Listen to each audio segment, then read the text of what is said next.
A Faria Lima chamando a atenção. Olha, a bolsa tá caindo, hein? Olha, o dólar tá subindo, tem que sentar a negociar com a gente e tal. E aí, o que a Fórum traz hoje aqui é interessante porque ontem foi publicado pela Folha de São Paulo uma entrevista e a Folha publicou um trecho com o representante do setor calçadista do Brasil falando sobre o tarifaço, tá? E já falando abertamente que os Bolsonaro atrapalharam o tarifaço. E isso, às vésperas de uma eleição, significa muito. A gente tem que ler as entrelinhas, né? Se a coisa tivesse, gente, mais ou menos ali indefinida ou muito indefinida, não se sabe o que vai acontecer, vai eventualmente para um segundo turno, tudo pode acontecer. Tenham certeza que esses grandes empresários não abririam fala dessa maneira. Porque se você tem 2 cavalos correndo, os 2 podem ser vencedores, você vai apostar nos 2, por que não? Né? Então, é quase que uma declaração pública do setor de calçados, que é muito sim afetado pelo tarifaço, é quase uma declaração pública de abandono. Camila, vamos rodar aí para a gente ver? Eleitoral, o pré-candidato do PL, Flávio Bolsonaro, participou das audiências lá nos Estados Unidos, numa audiência. Como que o senhor viu a interferência, né, política eleitoral nessa negociação comercial? Atrapalhou?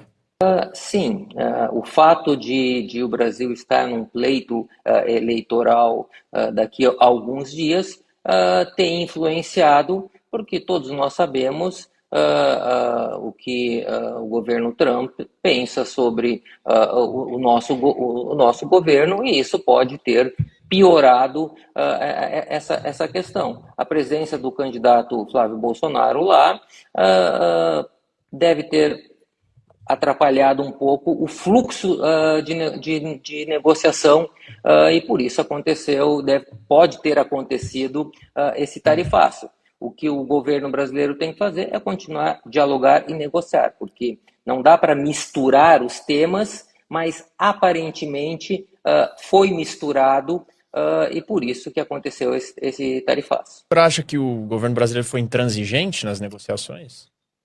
Quando o senhor fala, por exemplo, de oferecer os minerais críticos? Não, eu não acho que o governo foi intransigente. O que eu acho é que tem que ter mais diálogo. Porque não tem como ceder tudo o que os Estados Unidos gostariam. Todo mundo sabe como os Estados Unidos atua, e ele atua dessa forma. Ele pede, e tu tem que conseguir chegar num ponto de equilíbrio que seja bom para ambos os países. Inclusive, a medida de imposição de imposto ou taxas de reciprocidades, que é uma ferramenta que o Brasil tem, mas o Brasil tem que ter essa ferramenta para também poder negociar, mas não que seja aplicada alguma taxa de reciprocidade, porque isso daí realmente que vai piorar a possibilidade de uma negociação e não vai levar a lugar nenhum.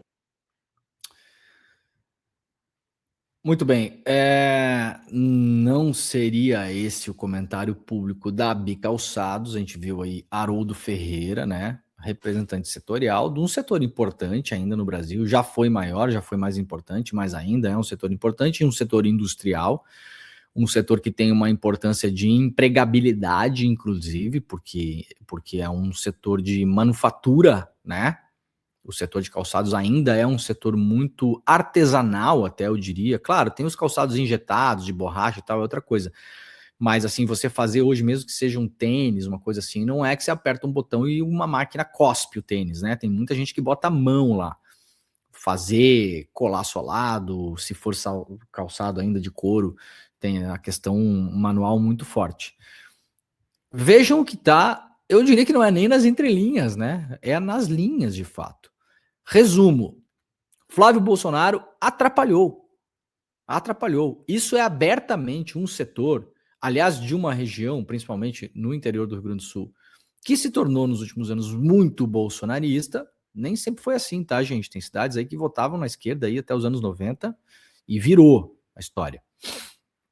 Muito bolsonarista, basicamente dizendo, não, esse cara aí acabou a eleição, né? De novo, claro, não sabemos, eleição é complicado, mas é um sintoma muito ruim. Isso é uma declaração de abandono, gente, uma declaração de um industrial que representa outros vários industriais de abandono. Atrapalhou como? Atrapalhou principalmente indo naquela reunião que ele foi 2 semanas atrás, que era uma reunião, uma espécie de audiência pública, onde qualquer pessoa podia se inscrever para falar 5 minutos.